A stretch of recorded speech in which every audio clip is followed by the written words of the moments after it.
Afternoon, everyone. Jim here. Welcome. I'm with Graham again. Can you believe it? For our fourth live session of the week, G.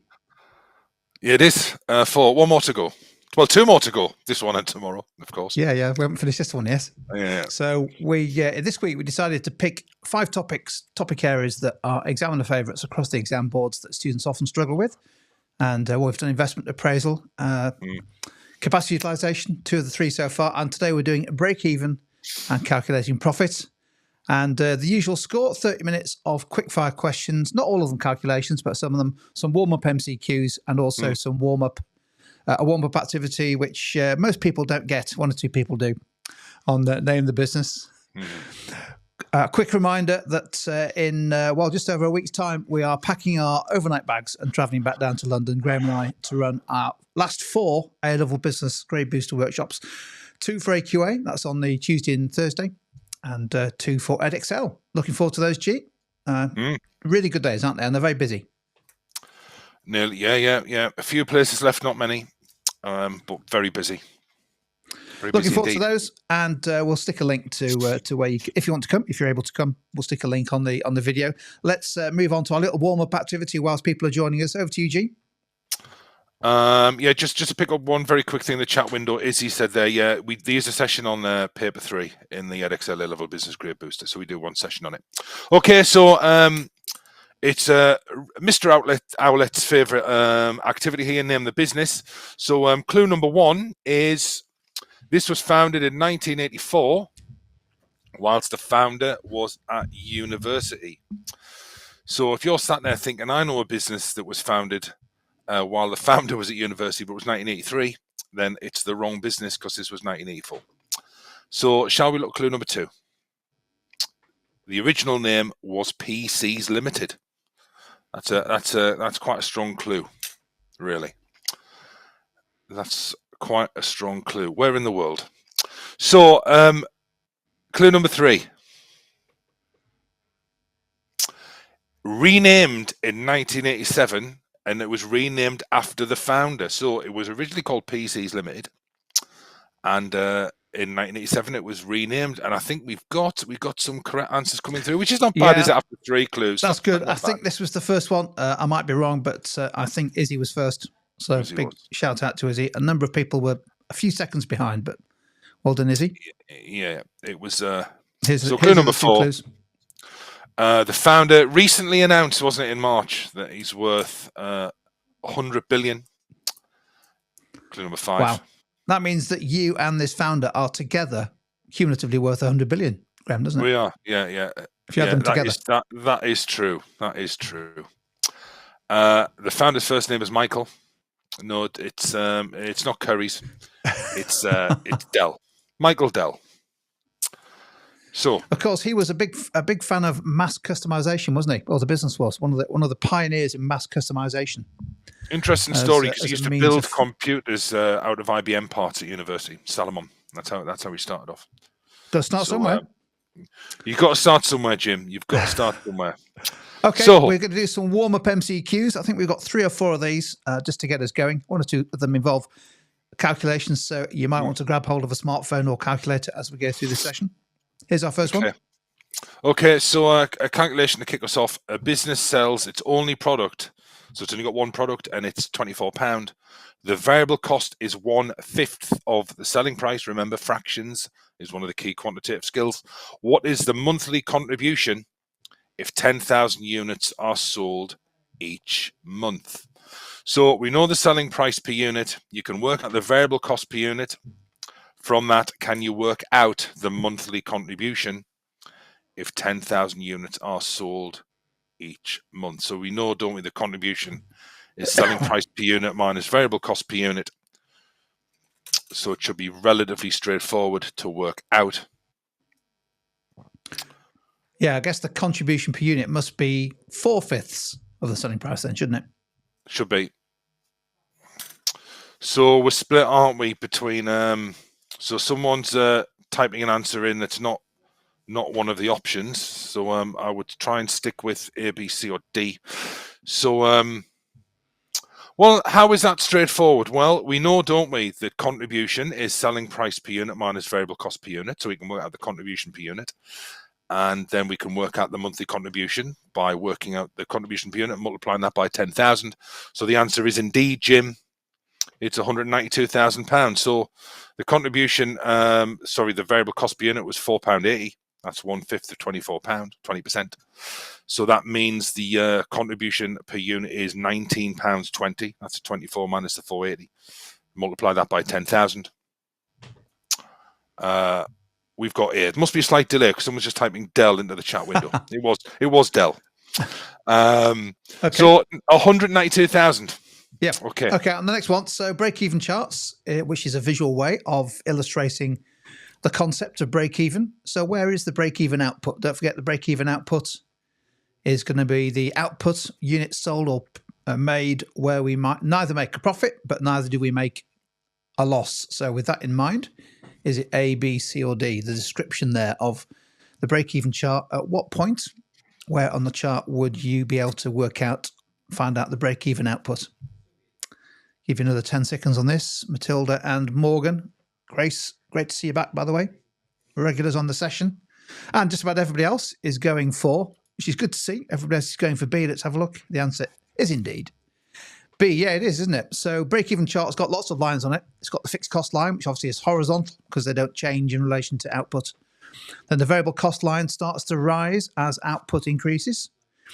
Our total revenue line, hopefully above that, and it's where our total cost line is the total of each output of variable costs and fixed costs. So that point where total revenues equals total costs, that must mean we're not making a profit, but neither are we making a loss, which is the break-even output. So well done for saying B. Next one. Okay, so operating profit now. So the formula for calculating operating profit is, well, the options are on screen. Is it A, is it B, is it C, is it D? So in an exam, you may be asked to calculate the operating profit or the operating profit margin, which is a percentage. Here, we just want the formula for calculating operating profit. So is it A, is it B, is it C, is it D? So some students going forward, we seem to be split between C and D at the minute. I couldn't be drawn either way. What do we think? So is it sales revenue minus cost of sales? Is it sales revenue plus gross profit? Is it gross profit plus operating expenses? Is it sales revenue minus cost of sales plus operating expenses? What do we think? So Rachel there said it could be gross profit minus expenses. It could be. Should we reveal the answer? Yep. That is the other way of doing it, but it doesn't say that, does it? No. So sales revenue minus cost of sales, which gives us our gross profit. But here we've added the two types of costs together. The cost of sales plus operating expenses. Take those away from sales revenue and you will be left with operating profit. So if you had to calculate the operating profit margin, you would just simply divide the operating profit by sales revenue, then multiply that by 100, remembering to put the percentage sign. Well done, everyone. Yeah. Should we have a look at the next one? Operating expenses, it's things like administration costs, marketing costs, that kind of stuff. In other words, costs, expenses that aren't directly related to either making or selling the items or the services that you're delivering. True. Overheads is another word for operating expenses, isn't it? Not directly related to the cost of production or delivery. So we've got one more. Let's go have a look at this one. So we're told the gross profit of a business is £400,000. The cost of sales, £300,000. So what is the sales revenue based on that information alone? Thanks to everybody in the live chat for helping out, particularly Snap Bandit is doing a great job helping out with putting formulae in and workings for these MCQs. We'll keep the live chat on the stream for those watching on replay. So I suppose it's MCQ, Jim. Sorry there. I suppose it's MCQ even. Tests where the students can manipulate the formula. Yeah, exactly that. And reverse the formula, which is a key skill. So, yes, you need to be able to know the formula, but then you also need to be able to reverse it, manipulate it to get the correct answer.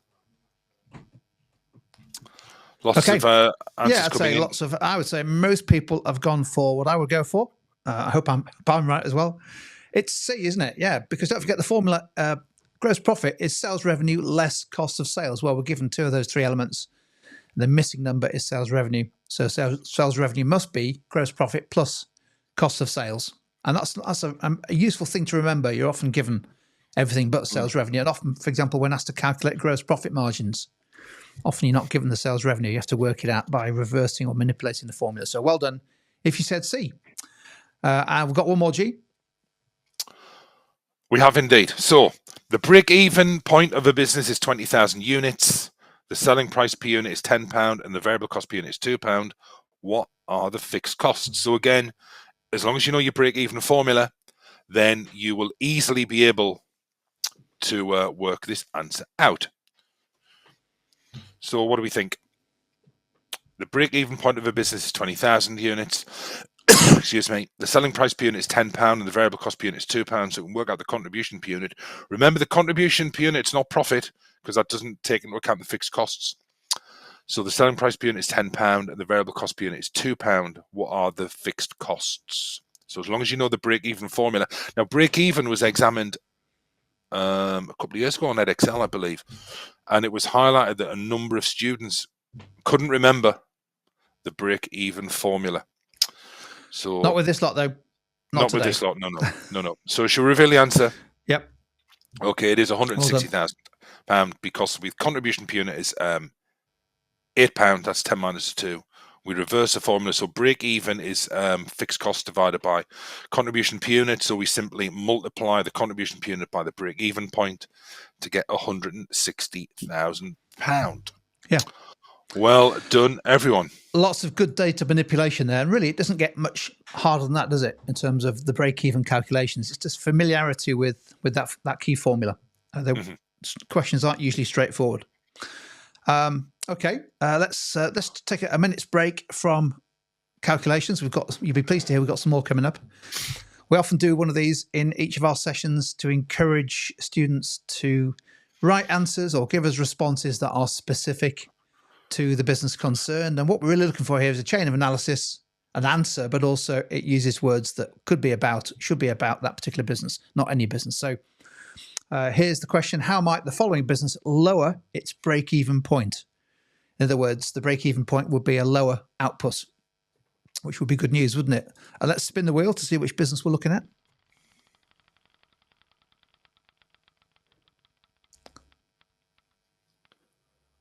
Oh, I thought it was going to be Ford like it was yesterday. Completely random. Therefore, it's as much fun for Graham and I as it is for everybody else. So over to you in the live chat. Can you give us a line of analysis with ideally some words or terms in it that help Graham and I see that it's about Premier Inn and not about Greggs or Sky or Aldi or Ford? What do we think? Yeah. How might Premier Inn lower its break-even point? Over to you, G, whilst I look through for some answers. Okay. Yeah. I was at a wedding last week, Jim, as you know. And I stayed in a Premier Inn in Derby. And you know what? Everything was Premier apart from the price, which is probably their unique selling point. So increase the price of a room per night. So that has got some great application. Oscar, well done. So increasing the price of a room would no doubt increase the contribution per unit. They could lower by decreasing the amount of fixed costs. So yeah, they could maybe try and lower things like maybe switch to a cheaper electrical supplier, try and negotiate cheaper rent, for example. Because I was researching Premier Inn, they don't own all the land where their hotels are built. The lease a lot of it, they rent a lot of it. So that's a good one. Don't clean room between guests. That's quite a good one. That. Increased selling price per room. Yeah, so maybe adding extra things, could actually allow them to increase the price slightly. That's good. There's some really good applications of using words like toiletries. Just coming up with a good one here. They could reduce their fixed costs by reducing the variety of the breakfast options. Could affect fixed costs, but might also affect variable costs, perhaps by getting cheaper ingredients, perhaps by finding a cheaper supply of hash browns, sausages, and eggs. Which will be about Premier Inn, wouldn't it? That's the idea. So don't forget, we break even, and let's just we'll put our answer on the screen shortly. We break even. There's really 3 ways, aren't there, that you could reduce the break even output. You could increase the selling price, perhaps by adding more value. that would increase contribution per unit. You might also reduce variable cost per unit. And if selling price doesn't change, that will also increase contribution per unit, perhaps by finding cheaper ingredients or cheaper suppliers. And of course, you can also, and you can do all three of these things at the same time, you can reduce your fixed costs. For example, perhaps by negotiating a lower fixed cost, such as advertising for Premier Inn's marketing campaigns. And you might want to do all three of those if you wanted to reduce break even. Here's our answer, G. You want to take us through it? Okay, so we just got a little bit of application there. You can see it in red. So they could increase prices, such as the price of its rooms. So you would need to explain how and why that would work. So it would result in an increase in contribution per room, meaning it needs to sell fewer rooms to cover its fixed costs, such as the land rent for their hotel. So you can just see how easy it is to get a little bit of analysis and application using a bit of such as seasoning there. Also, remember, it's important to explain how and why your suggestion would lead to a lower break-even point. So good just to say increasing the price of rooms would lead to lower break-even. That's knowledge. You'd need to explain how and why. That's analysis. That's the difference. Well done, everyone. Some great examples there. So let's do, this is quite a tricky calculation. Read it carefully. So we've got a washing machine business here called Innerspin. So Innerspin sells its washing machines to retailers for £200 per washing machine. The variable cost per washing machine is 40% of the selling price, and the yearly fixed costs are £1.5 million. It estimates that it will sell 20,000 washing machines this year. Based on that information, can you calculate the estimated monthly profit this year? Now, before we start the timer, there are really two ways to work profit out, which is total revenue minus total costs, which is a really good method. But a far quicker way, if you're familiar with these, is total contribution minus fixed costs. That is far quicker. We will go through both workings after this, because I think the contribution method is far quicker. You may not be familiar with that. I'm sure you are.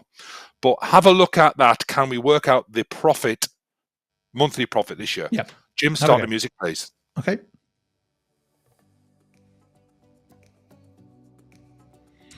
Lots of answers coming in. I won't stick them on the screen just yet, just to allow people to dive into that information and start doing the workings.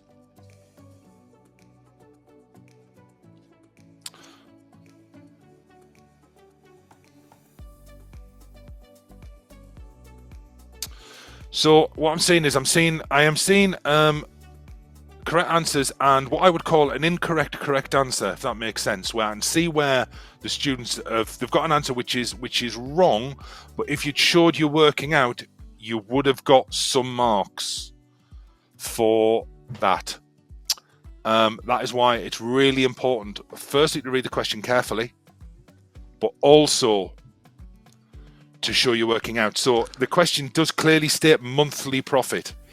So I can see in the chat window lots of students showing yearly profit, not monthly, which is not reading the question correctly. So this is frequently examined, monthly profit, monthly margin of safety, things like that. So lots of students got the right answer, which is indeed, I think it's £75,000, isn't it? It's 75,000. Amongst many others, Bethan and Oscar and Charles, lots of others. Morgan and Alex got it as well. And as you said, G, in the live chat, quite a few students went with £900,000, which I think was one step away from the answer, wasn't it? As you mentioned, it was monthly. To state monthly. Should we go through the workings?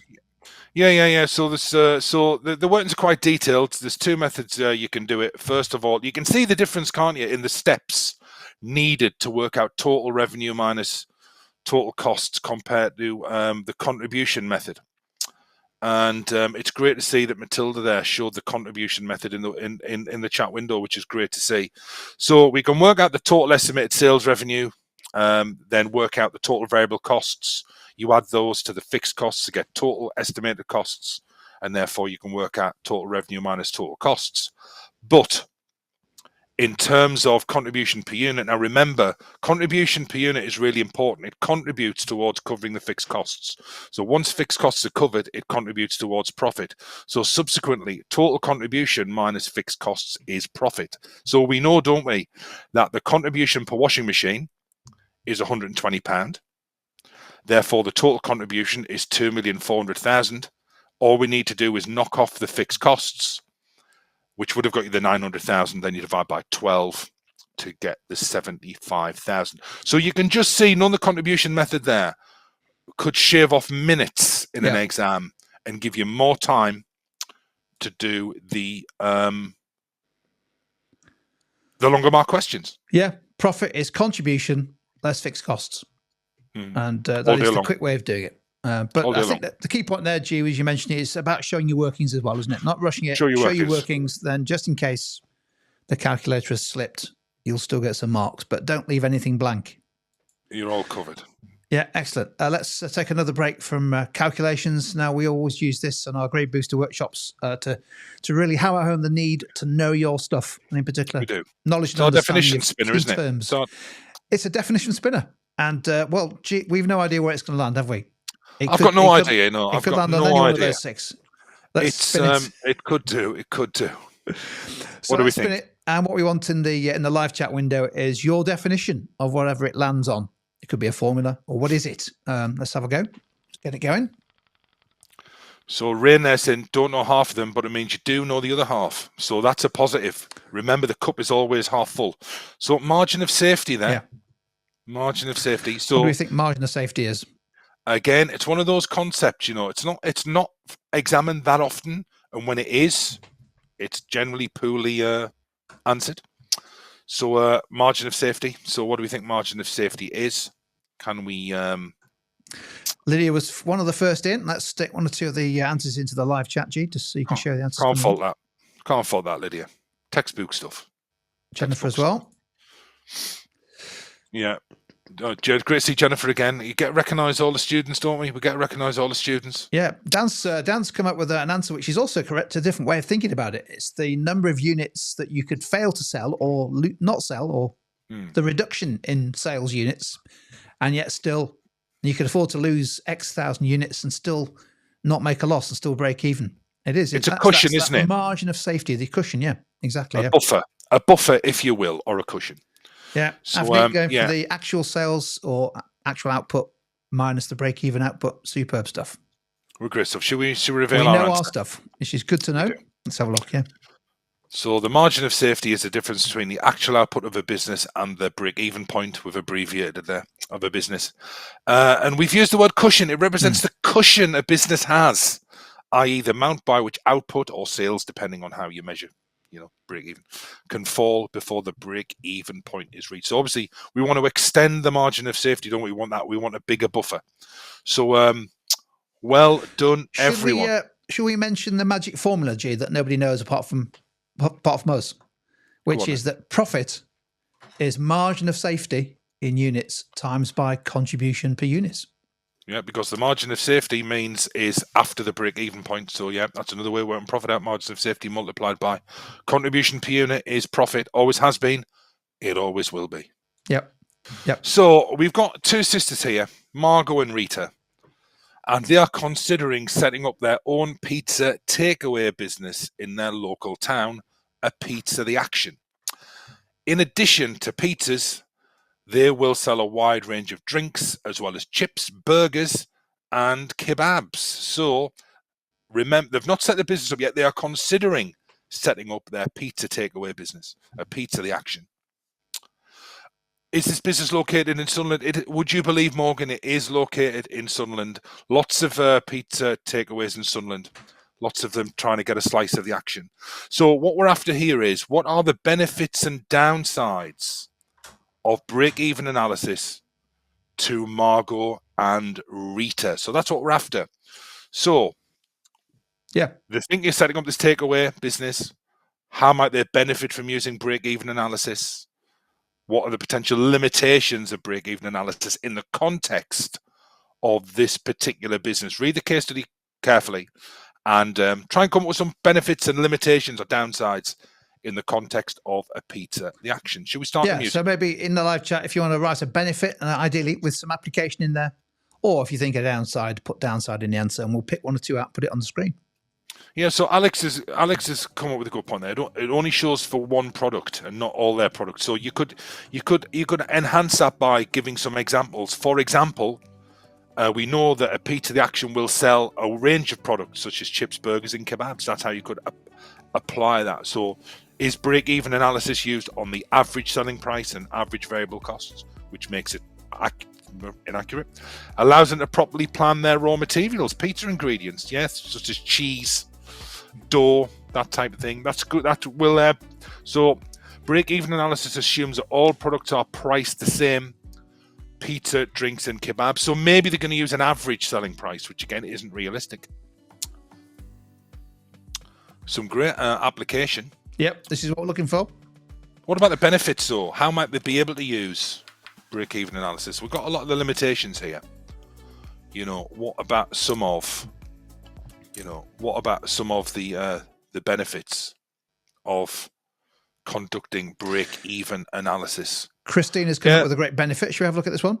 There's lots of great answers coming in, by the way. I'll try and pick a couple more out. Yeah, so it could help calculate the pizza takeaway to calculate the level of profit or loss at different levels of output compared to other competitors, such as Pizza Hut. So, there's some really, really good stuff there. Yeah, it could, couldn't it? It could help them assess the viability of the business by working out how many pizzas or food they need to break even. If it's going to be thousands, then potentially that business isn't viable. So Hannah there, really good one. If their break-even is too high, so if they're working out their break-even point, maybe based on an average price, I don't know, then maybe they could consider actually having to maybe reduce their costs through using different ingredient supplies. And obviously, there's a consequence there, isn't there? Maybe using a cheaper supplier of cheese. Yeah. Some amazing answers coming through. George is going for a benefit. It tells you how many pizzas and drinks they need to sell. And if they're not meeting that target, they could implement a new pricing strategy. What if analysis is called that, isn't it? What if this happens? If this happens, what if? So that's quite some great stuff. Shall we have a look at what we said? Exactly what we're looking for there. Lots of application as well as high quality analysis. Here's ours, G, coming up on the screen. Okay, so it could show them the amount of food and drink, such as pizzas, that they need to be sold to cover their costs, such as rent for the takeaway, and therefore the amount that needs to be sold to make a profit. If the analysis shows that the break-even point is too high or that the sales forecast won't be enough to break even, then the sisters, more application, may decide that the takeaway is unlikely to succeed and therefore may not be viable. So working out break-even analysis could allow them to ascertain whether or not that business is viable or not. Okay, so can we just remove George, unfortunately, from the screen so I can see point number 2? Oh, sorry. All right. So break-even analysis will perhaps be limited to Margot and Rita as the takeaway sells multiple food and drinks. So we got a lot of that, didn't we? We got a lot of people in the chat window saying sells lots of products, but we really wanted the applications such as pizzas, drinks, burgers, and kebabs. It is likely that each of these will have different variable costs and different selling prices. This could therefore result in the break-even amount being inaccurate, limiting its effectiveness. So, yeah. Just picking up one of the questions in the live chat about the previous activity, about the contribution per unit. Why was it 3? Well, the reason it was 3 was that the variable cost per unit was 40% of the selling price, which is £2. Therefore, 5 less 2 is a contribution per unit of 3. This is how we got to our contribution per unit. Yeah, and I think it's the way I showed the working out. I multiplied it. So you could have worked out 40% and then deducted it, or you could just multiply it by 0.6. Yeah, to work out the contribution per unit. Which is the same thing. It is. Great stuff. Excellent. Well, we're bang on time again, Graham. As always, well, a minute over, but what's a minute between friends? Some amazing answers. Really encouraging to see lots of great application as well. It is such an important part of getting marks as well as accurate calculations. So fair dues. I mean, I think, break-even analysis, a bit like investment appraisal, a bit like capacity utilization, has quite a high degree of calculation input, doesn't it? Not all of the topics that we revise over this week and the coming weeks will be as heavy on calcs, but great work, G, I think, today. Yeah, really good, yeah, and great answer, everyone. Katie saying, what are you doing tomorrow? I'm assuming that's the live stream. We're doing market share growth and size, aren't we? Market share growth and size.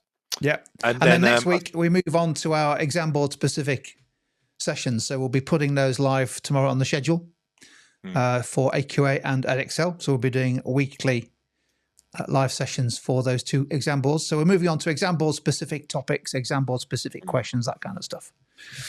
So hopefully that'll be useful. I think we're done, G, aren't we? Did we mention Grade Booster in London the week after next? I don't think we did. But no. I think where are we the week after next? We're in London, aren't we, for Grade Booster live? See us in the flesh. So if you're able to join us for that, can't wait to see you and hand some more badges and pens out and all that kind of stuff and have some fun, but also get ready for the exams. If you've been watching on catch up or if you're watching live, don't forget to click that like button. Economics tend to feel as though they can get more likes for their sessions than we do. It's never the case. That. He's obsessed. Jeff's obsessed. I watched that one. He's obsessed with getting more likes than he gets paid by the like. In business. Does he get paid by? It's a piece rate. Yeah, but anyway, if we can join us live tomorrow at 12:30 for our next session, that'd be great as well.